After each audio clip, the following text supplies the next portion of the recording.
नमस्कार दोस्तों, और एक नई वीडियो में आपका स्वागत है। इस वीडियो को जरा ध्यान से देखना क्योंकि यह वीडियो आपकी जिंदगी बदलने वाली है। एक गांव में राजेश और उसकी पत्नी अपने परिवार के साथ रहते थे। राजेश की पत्नी को बहुत गुस्सा आता था और वह गुस्से में किसी को कुछ भी बोल देती थी। लेकिन ज्यादा गुस्सा और फालतू बोलने की वजह से कभी-कभी उसके घर वालों को काफी दुख होता था कि उसे इतनी भी समझ नहीं है कि गुस्से में क्या बोलना चाहिए और क्या नहीं बोलना चाहिए।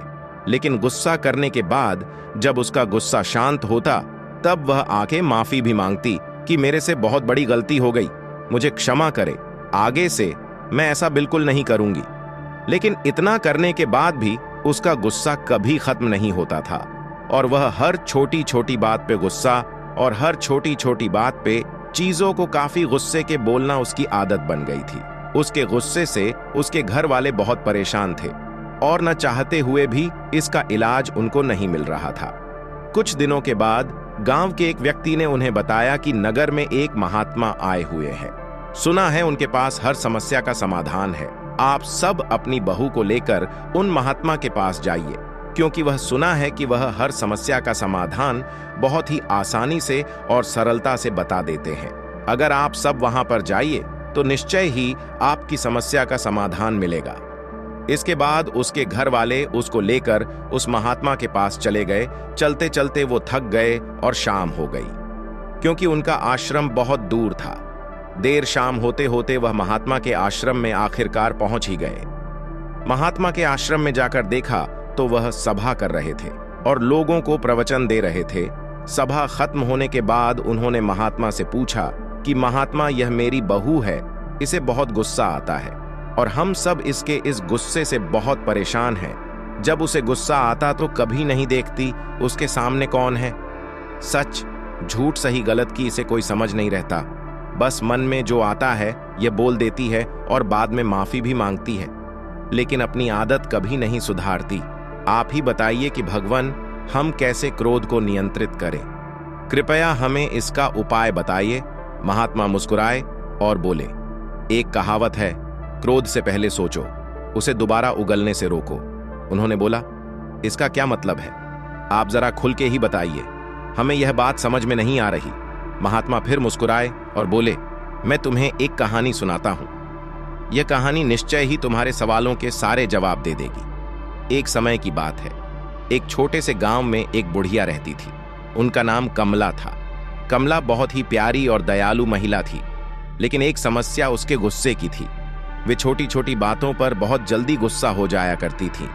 जब उसे गुस्सा आता तो कभी नहीं देखती उसके सामने कौन है और कौन नहीं। वह सबको गुस्से में अपने से छोटा ही समझती थी।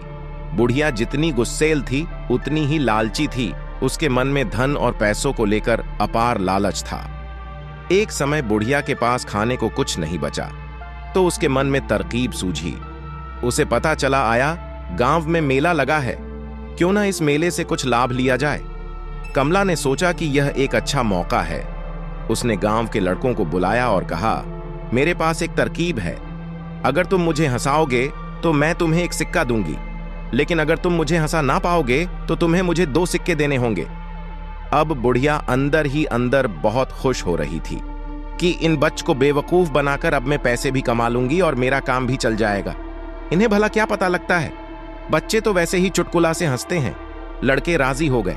कमला ने चुटकुला सुनाना शुरू किया, परंतु उनकी बुद्धि इतनी तेज थी, वे सब उस बुढ़िया के बारे में अच्छी तरह जानते थे कि वह लोगों को बेवकूफ बनाती है और वह धन की कितनी लालची है। इसलिए सभी लड़के मिलकर पहले से ही प्लान बना लिए थे कि हमें इसके चुटकुले पर हंसना नहीं है और जो मर्जी हो जाए, हमें बेवकूफ नहीं बनना है। बुढ़िया ने उन लड़कों से पूछा, क्या तुम सभी तैयार हो? लड़कों ने जवाब दिया, हाँ बिल्कुल, हम सब तैयार हैं, आप चुटकुला सुनाओ। फिर बुढ़िया ने एक मजेदार चुटकुला सुनाया, लेकिन किसी भी लड़के ने थोड़ी सी भी हंसी नहीं निकाली। बुढ़िया थोड़ी सहमी, लेकिन उसे 2 सिक्के डबल लेने थे। उसके मन में उपाय आया। उसने मन ही मन सोचा, अगली बार वो इससे भी बेहतर चुटकुला सुनाएगी और पक्का सबको हंसा के ही मानेगी। इस बार बुढ़िया ने फिर एक चुटकुला सुनाया, लेकिन इस बार भी कोई लड़का नहीं हंसा। अब बुढ़िया थोड़ी गुस्से में आ गई। वह जितनी बार भी चुटकुले सुनाती, गांव में से कोई भी लड़का नहीं हंसता। वे फिर सब कमला के चुटकुले पर हंसने के बजाय अपनी हंसी को दबा लिया। उसके बाद कमला ने एक बार फिर कोशिश की और फिर बार बार, लेकिन हर बार उसको सिक्के देने ही पड़े। अब उसके पास कोई चारा नहीं बचा।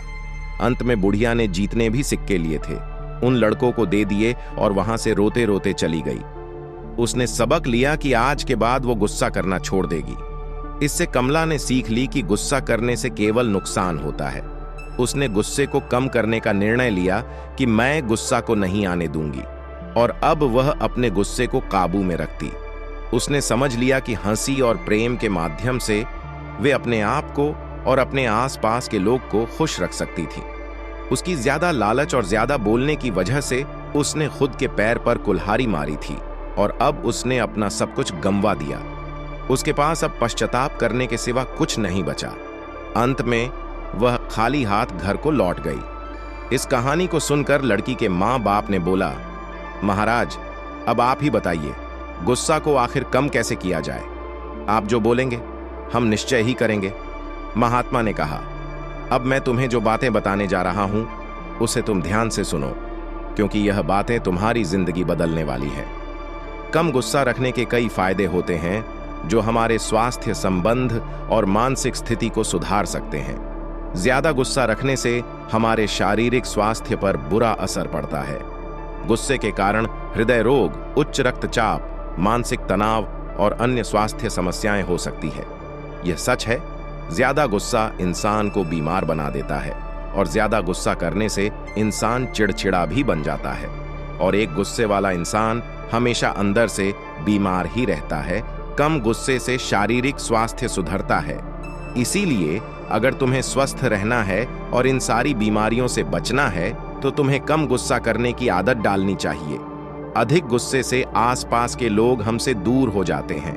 कम गुस्सा रखने से हम अपने परिवार, दोस्त और समाज में अच्छे संबंध बना सकते हैं, क्योंकि गुस्से में हम हमेशा दूसरों की बेइज्जती करते हैं, और हम प्यार भरे शब्द उन रिश्तों में नहीं बोल पाते जहां बोलना चाहिए, और जहां पर प्यार भरे शब्द नहीं, वहां पर भला रिश्ता कैसे रहेगा, क्योंकि रिश्ते प्रेम के सहारे चलते हैं।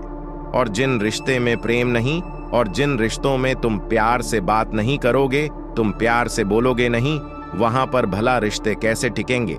इसलिए रिश्ते को संभालना है तो पहले प्यार से बोलना सीखो।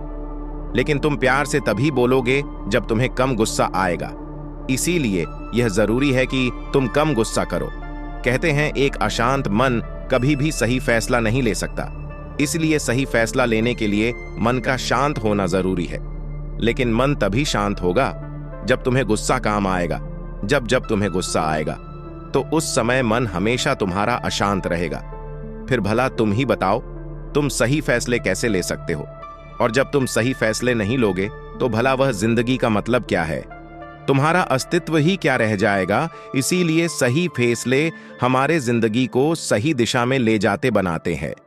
गुस्से में हम अक्सर उचित निर्णय नहीं ले पाते हैं। कम गुस्सा करने से हम ठीक से सोच सकते हैं और बेहतर निर्णय ले सकते हैं।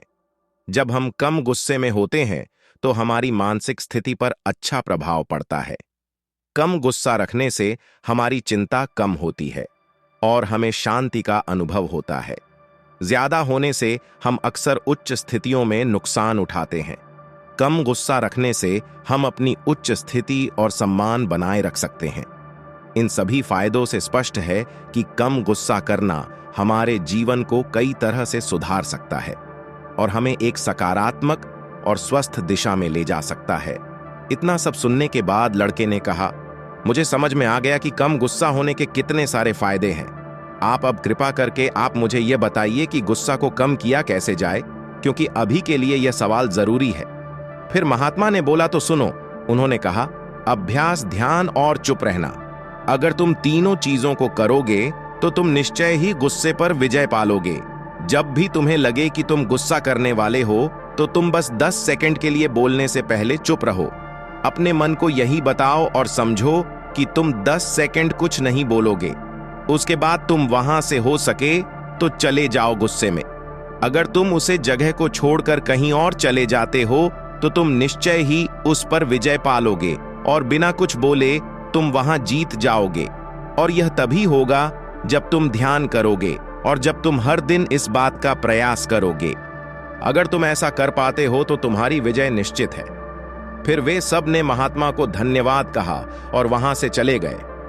और वापस लौटकर उन्होंने अभ्यास, ध्यान और चुप रहना तीनों को अपनी जिंदगी का हिस्सा बना लिया और एक दिन उनकी जिंदगी सच में बदल गई।